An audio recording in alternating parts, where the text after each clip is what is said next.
There are a plethora of different reasons as to why you might consider coming off social media, but I'm going to give you my top 3 today.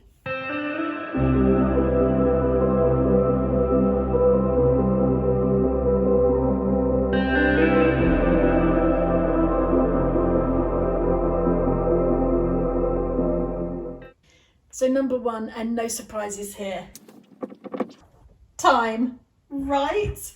I've only been off social media 1 week, but I cannot tell you how many minutes and hours in my days I have gained. I would go on social media in an eternal loop. I'd pick up my phone, I'd travel through the different apps, TikTok, Instagram, I wasn't on Facebook anyway, but LinkedIn, Twitter, Threads, I'd go through them all, spend a few minutes scrolling, tapping, liking, commenting, doing my proper business stuff, being a good social media person, supporting friends, encouraging others. I would be going through, check my email apps, maybe have a quick pop on YouTube, put the phone down. 5 minutes later, pick it back up again.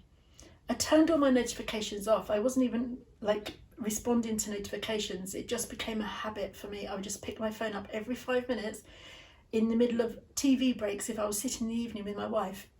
Instead of just sitting through the TV breaks or having a chat to TJ or making a cup of tea, I'd pick my phone up because the adverts were so boring and they go on forever and ever, obviously. It was an eternal loop that I was in, and it was just stealing so many minutes of my life for no purpose.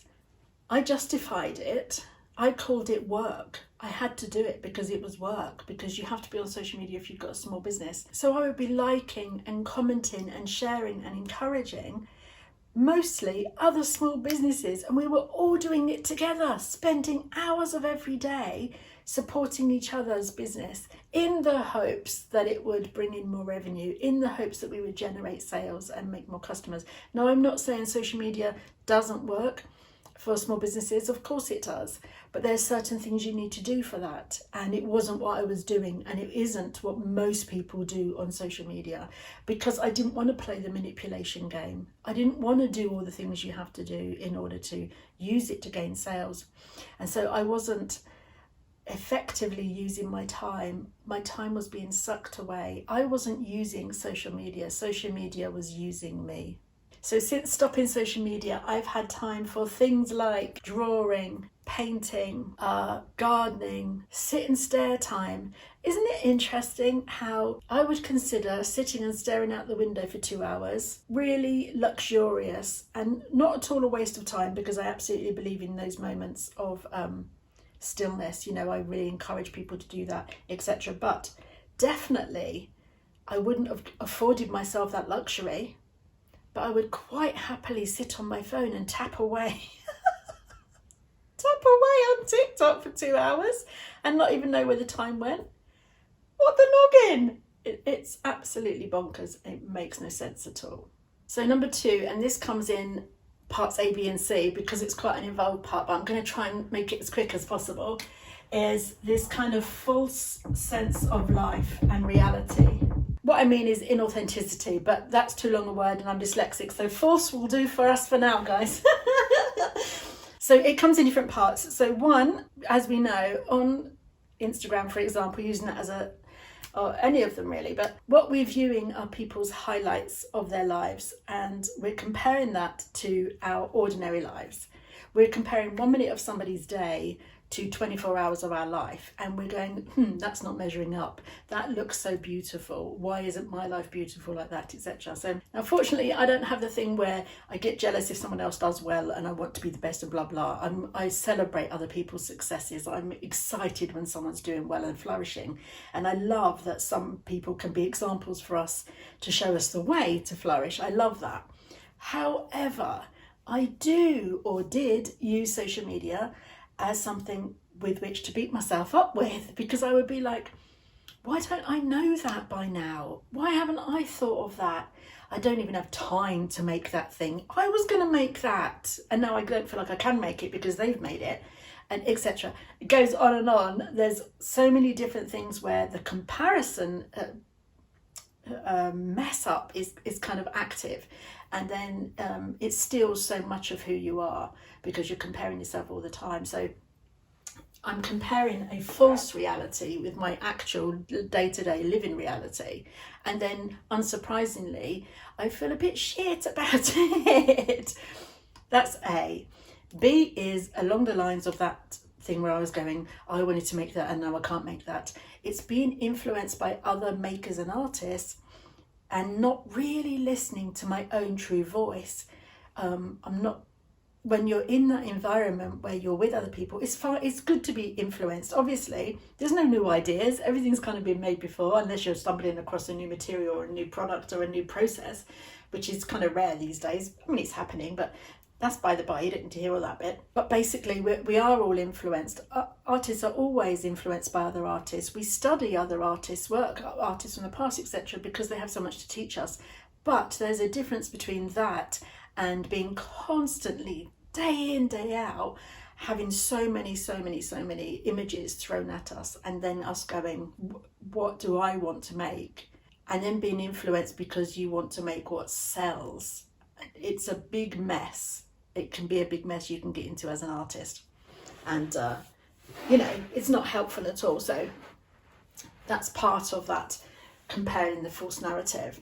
3 is the sheer overwhelm of all those connections. Now, there was a guy, Roger Dunbar, in the 90s, who said who made this thing up that to do with the brain and our ability to make connections.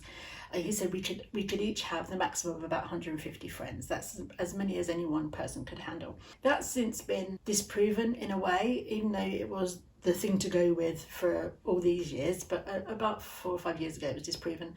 You don't need to know this probably, but I'm just telling you because I like to back it up with a bit of research. But basically, it depends on the individual, and it depends because his research was done on like the social habits of primates and things. So, and we're not quite the same, etc. We can hold different information, but I mean, I have to say, for me, being someone whose energy is really precious. Look, all energy is precious, right? You are precious, your energy is precious, and how you spend your time is totally up to you. It has to be a special day for me when I walk into a shop with 30 people in it. I have to be in the right place. I don't willingly go to a shop, which is sad for my wife because my wife's favourite thing is shopping. She loves shopping. She loves it. And I never ever want to go with her. Really rarely I'll fancy it. Anyway, I wouldn't willingly, knowingly put myself in a space where there are 30 other people. Why on earth I would put myself in a space where there's 3 million? That's just Looney Tunes. That's just bonkers. There's all those other people with all those other voices and ideas. Don't even start with all the background music and all of that. All of that input all the time is too much. It's just, I'm laughing because I almost want to cry because it's just overwhelming. It's just too much. We don't need that much input all the time. It's just overwhelming, and we can't maintain those contacts in an authentic and sincerely kind way, And I know, yes, you could protect your energy, you can put things in place, and if you're someone not like blow my own trumpet, but if you're someone with a great big open loving heart like I've got, you're going to want to love all those people, and to not just be giving your energy away all the time is tricky. It's tricky to keep on top of, and like I say, it's not just the wanting to love everyone, it's also all the ideas and all of the learnings. And on that note, there was a whole bunch of people I followed on TikTok. I would often follow people who had something to teach me that it was really challenging to follow, because I know I needed to learn stuff. There was stuff about racism I needed to learn. I didn't know stuff, and I still don't know stuff. It was difficult and challenging. So I would have and other things, not just racism, about disability, about some political stuff. I deliberately didn't just follow fluffy accounts. I did try and follow all of the small business people that ever followed me because I want to encourage other makers.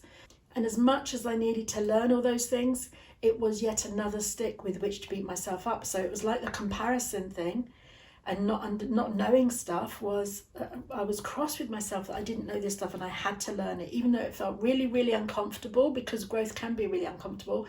I had to learn it. So it was yet another environment where if I wasn't feeling my best self, I shouldn't have gone on it. If I didn't have the energy, I shouldn't have gone on social media. If I wasn't strong enough in my being, I shouldn't have gone on, but I did. And it would be another place with which to be unkind to myself. Does that make sense? Anyway, so they're my kind of top 3. 1 is time. Hello. One of my best bits about time, I rejoined the library and it's been flipping amazing. Just so lovely, just sitting there reading a book, because, you know, I have time now. I have time to read books now. What about that? And when I say to myself, well, you can't just sit there and read, like if I read in bed for 20 minutes before I get up, which is luxury beyond luxury, I would have done my social media then. So that's what I tell myself, right? Because my social media was work. Was it though? Did it actually translate into sales? No. So, hello, right? I am working out a new way to be on social media, because I know for my business I do need a social media presence that's regularly updated. So I am going to be scheduling posts for like once or maybe twice a week. But I'm hoping to do instead YouTube videos where it's a deeper connection, where I can share more. It's not about a fast fix. This is a right mishmash. I don't know how I'm going to make this all make sense. I didn't even write number 3 down. Let me write it now. I don't know if this is the right word even, really. Number 3, overwhelm. Too many people, mates. I'm an introvert and I'm also autistic. So hello, too many people. You can't even read it. Do we care? No, we don't. No, we don't. Right, 1, time. Ding dong, the most important commodity we have. Being present in the present moment. Hello, I'm not present in my actual present world if I'm just staring at a screen and looking at other people's worlds, am I? 2 is the comparison and not knowing my own true voice, because I'm kind of always looking at other people's voices. And 3 is the overwhelm with people, because there's just too many people, too much stuff. You know, if you're thinking about it, just do it for a weekend. I tell you, it will change your life. Honestly, it will change your life. And it might be hard. You'll be picking up your phone every 5 minutes. Just tell your people they're not going to be able to get hold of you because you're turning off your phone for the weekend. Honestly, you will you will not know what to do with yourself. You'll have all this time and all this space and all this thinking, which I know sometimes isn't a good thing, but if stuff's coming up, you've got to face it, because this is an add-on. This is a massive one. This is 3A. The phone is a massive distraction. It's a phenomenal distraction. If you're feeling any of the feelings you don't want to feel, or having any of the thoughts you don't want to think, you'll pick up your phone and distract yourself, rather than sitting with it, doing the inner processes, doing the work. You know, you'll just instead go on the phone, look at the comments, look at the likes, think about the next post. Stop distracting yourself with your phone. Live your life. Okay, ciao, that's it. Please let me know in the comments what your experience has been. If you've got any thoughts about it, any other questions, I'll be really happy to answer. And have a beautiful screen-free day. Ciao. What I should say is have a beautiful rest of the day screen-free, because obviously you've been watching this screening, yeah? Ciao. Was part 2? No. Hang on a minute. Let's start getting accents again. I can't seem to do this in a kind of professional way. Come on.